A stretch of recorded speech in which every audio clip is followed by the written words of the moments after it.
Welcome back to Byronid 40k. I was recently asked how to start playing Imperial Guard in Kill Team, and there is a lot to cover. I'll keep it as simple as possible, but be sure to watch until the end because there are a lot of things to know about the Imperial Guard. But first, I wanted to give a quick shout out and recommendation to another Kill Team YouTube channel, Glass Half Dead. Glass Half Dead has been doing some very interesting podcast-style videos recently for Kill Team, where he interviews top players with each episode comprising over an hour of fascinating insights. I was recently honored to be one of his guests as part of a 2-video interview where we talked about all kinds of crazy things for over 2 hours. We talked about Mathhammer, about constructing lists, my approach to the LVO Kill Team event, and much more. I'll leave a link in the description and comments section where you can go watch our interview, as well as other fascinating Kill Team chats with Kill Team TOs, top players like Michael, who took second place with Eldar at LVO, the infamous Gellerpox player that made Final Four out of nowhere, you name it. So check out his stuff, and I really think you'll like it.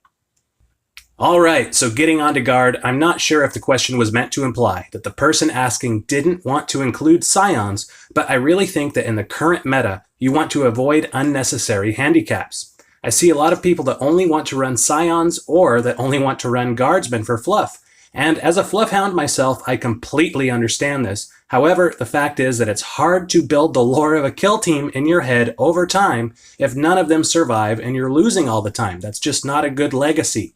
So I ask that if you can, at least consider some of the points that I make today so that your fluffy team can have some success on the tables and help their legend to grow. If you really don't like the Scion models, just keep in mind that you can potentially substitute in an appropriate proxy model instead of a Scion. The fluff is full of things like Kasserkin Stormtroopers, Krieg Grenadiers, and other shock troops that make sense, and these can be found online secondhand.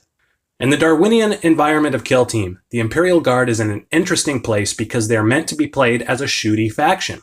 If other factions can bring both shooty and melee models, and you weaken yourself by limiting what shooty troops you will bring, this sets the Guard up to have much less strength than they should, and it's unnecessary. One of the things that just makes Guard great is their ability to bring plasma. A lot of plasma. You can only access this archetype build if you include all of the unit options available to you. That's a list with 4 Scion Gunners, a Tempester, a Guardsman Gunner, and 3 Special Weapons Gunners. These can take plasmas on every single guy, bringing you to 9 plasma weapons in a single list for 97 points, and that's with a Power Fist on the Tempester. Now, you might need to do some hunting on eBay if you don't already have a huge Guard collection, and it might not be cheap to build a quality Guard roster, but this list, the Plasma list, will crush many Death Guard builds, Death Watch, Astartes, anything else that's elite where part of the faction's success relies on a 3-up save. And since this roster build only takes up 9 slots in the roster, you still have plenty of room to add other models like Guardsmen with Flamers. So that way you have an answer to things like Orcs or Tyranids in campaigns and tournaments when you face them. If you're facing these kinds of factions, you just switch out a few plasmas and switch in some Flamers. Like I always say, use the 20 model roster limit to build a few good teams, not just one list to take all comers. So I suggest that you build up the all plasma list that I mentioned and another list where the Guardsmen carry Flamers. This gives you at least 3 lists, which is the Plasma Heavy list to take versus Marines, the Flamer and say Hotshot Heavy list to take against Hordes, and a mix of half and half. Since Scions have a better ballistic skill than Guardsmen, I suggest leaving the Plasmas or Hotshot weapons on them as long as possible, and putting the auto-hitting Flamers on the regular Guardsmen when you're switching things out to maximize the amount of hits that your team is producing per round. So to say that simply, if you're taking out plasmas, remember we're talking about building up a 9 plasma list, well, you might be facing something where you want to bring other weapons. If you're taking out plasmas to add things like Flamers for a game, put the Flamers on the regular Guardsmen first because they have a poorer ballistic skill than the Scions do, and the auto-hitting Flamers do not care about your base stats. Since Scions have that better ballistic skill, leave the weapons requiring ballistic skill to hit where possible.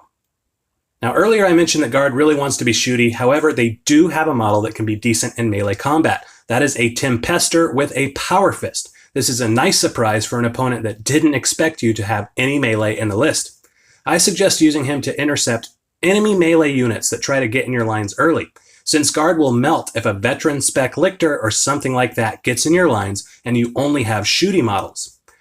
A beardy tactic is to charge the enemy model with a Tempester with Power Fist before they get a chance to charge you if they get close enough. You can spend 1 CP for decisive move, so that even if they have the initiative, you charge in first and you hit first, as long as they don't say countercharge or use some kind of tactics to change the order of operations.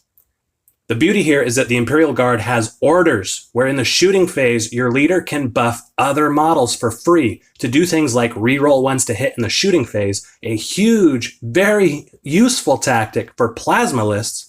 Or you can also use orders to do things like run for an extra bit of movement instead of shooting in the shooting phase. This gets a guy in a better position next time or onto an objective, which is huge for things like Arena. And again, this is free to do. And if you wanted to, you can spend some CP to issue more orders per round if you want to. Just keep in mind that a model can only be buffed by a single order once per turn. Now I bring this up because one of these orders is called Affix Bayonets, and it allows you to make melee attacks in the shooting phase instead of making a shooting attack. Now I'll say that again. It's the shooting phase, but if you use a free order on your Power Fist Tempester, he can attack an entire phase before the enemy can. It's not the fight phase, it's the shooting phase. So you can potentially take an enemy out before they have a chance to reply.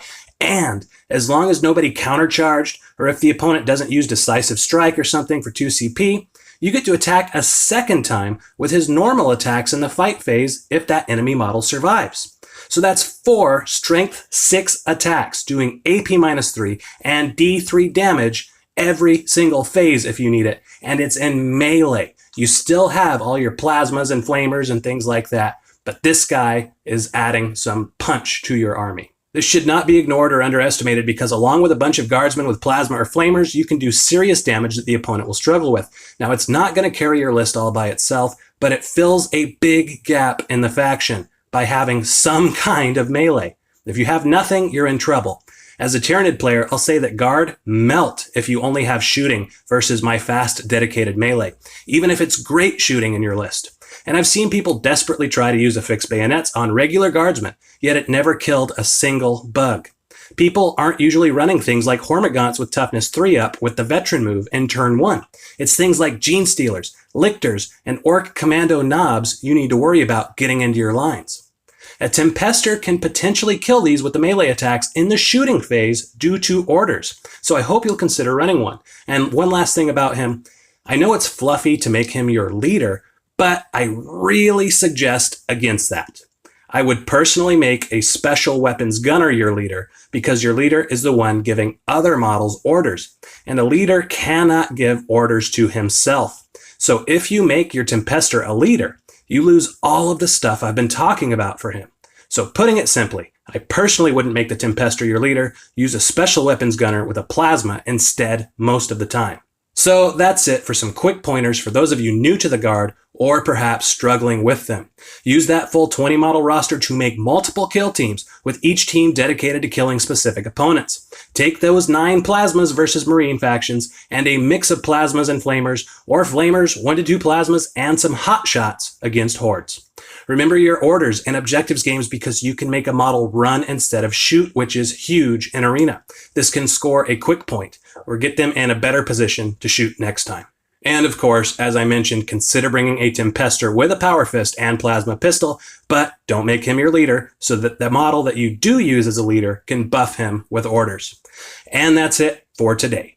I hope you all have lots of fun with your Astra Militarum kill teams. Let me know your thoughts in the comments, and be sure to like and subscribe to the channel. Also, as I said, please be sure to check out Glass Half Dead for great kill team style content presented in a cool podcast way. He's really onto something special in my opinion. So, all right, Guardsmen, this is Beernid40K. You have your orders. Dismissed.